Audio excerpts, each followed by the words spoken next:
जी अस्सलाम वालेकुम students. Next question जो हम करने जा रहे हैं उसमें हमने क्या करना है, सीक्वेंट सीरीज़ के चैप्टर स्टार्ट किया था। अब यहाँ पे हम लोगों ने क्या करना है कि डिफरेंट टाइप के क्वेश्चंस हैं, उनमें डिफरेंट टाइप की तरह चीज़ें निकालनी है। फर्स्ट क्वेश्चन बहुत ही इजी था, लिखा हुआ था first four term of the following sequence. एक सीक्वेंस आपको बनी बनाई गिवन है क्वेश्चन के अंदर, ठीक है, उसकी पहली फोर टर्म में निकालनी। उनको निकालने का तरीका क्या है, जैसे क्वेश्चन नंबर 1 है, ए की ए एन लिखा हुआ, इसका मतलब है वो ए के नीचे एन यानी कि ए वन से मुराद सीक्वेंस की पहली टर्म होगी। उसके बाद आगे दूसरी तरफ एक क्लोज फॉर्म के अंदर एक फंक्शन आपको गिवन है 2n-3 जिसे सीक्वेंस है।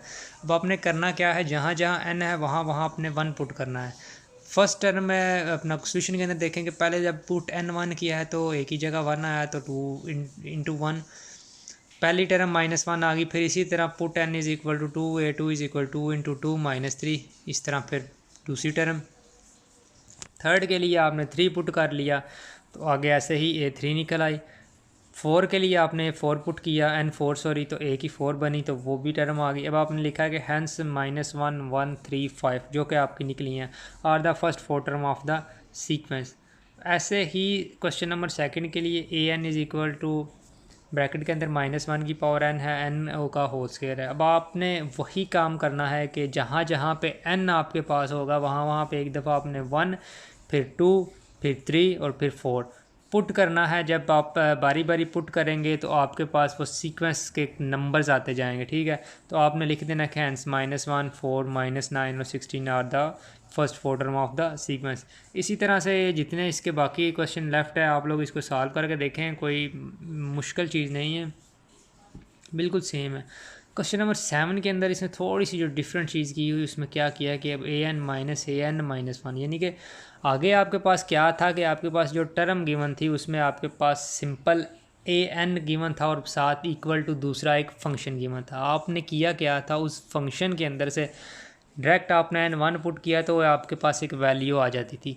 लेकिन अब यहाँ पे an भी है और एक n a के नीचे जो n-1 भी है।